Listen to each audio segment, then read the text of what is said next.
We now head to Berlin, where we're joined by Danyal Bayaz. He leads the German Bundestag Green Party's Economic Advisory Committee. So thank you so much for joining us, Danyal Bayaz. What do you need from the Commission to make your life easier? Well, thank you for having me, Francine. I think Germany is facing some very structural challenges. We see a declining economy, and we have to modernize our economy in terms of greening it. So I expect a hardware and industry-heavy country as Germany with a strong chemistry, machinery and automobile industry to get this structural changes. And I know there are a lot of smart technologies out there. There are a lot of very active entrepreneurs and corporates, but what we need is a regulatory framework from the politics, setting a very ambitious target on meeting the Paris Climate Agreement. And Germany used to be a trailblazer in these technologies and in politics, but we are not anymore. So I think Germany should follow, the German government should follow the ambitious target of Ursula von der Leyen, and we try to push this green agenda forward.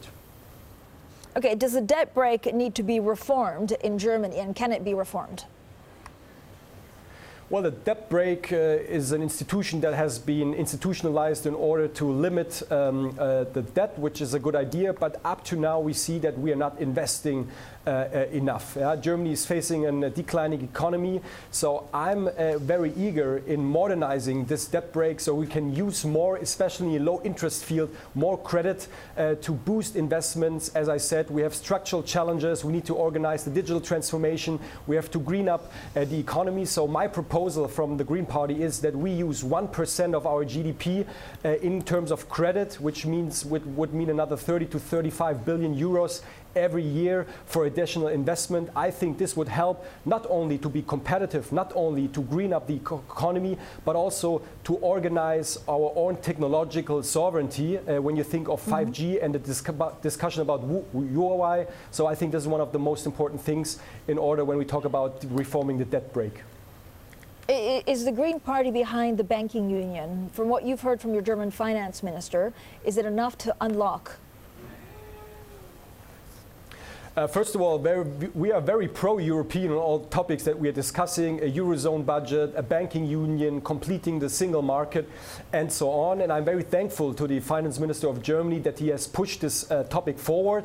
Now he's campaigning for the chair of the Social Democrats. I hope it's not only a topic for the inter-party discussion, but that he also will be eager to push this topic forward within the next year, because up to now it was actually Germany and the German government who was breaking who was on the brake in terms of this discussion. So my expectation is that Germany, the German banks, the German government is very eager on completing the banking union, because I think it's a very important pillar on completing a European single market and the capital markets union. I'm thankful for this proposal, and we as the Greens are very eager on also pushing this forward.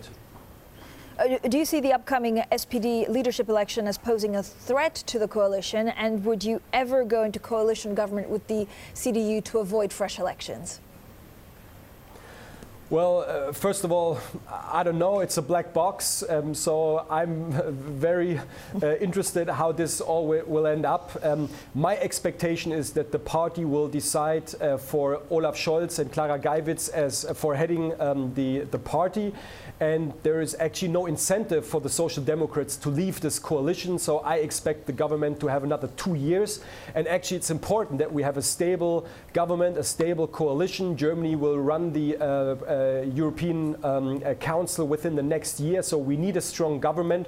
And in any case, if there is snap elections coming up, or if there is a situation where other parties have to take a seat at the table to negotiate a new contract for a government, of course, the Greens will always be very open to participate in this. We did this the last time. It was not us that left the tables, that was the Liberals. So we are very open on negotiating on a new government if a situation like this would come up in the near future.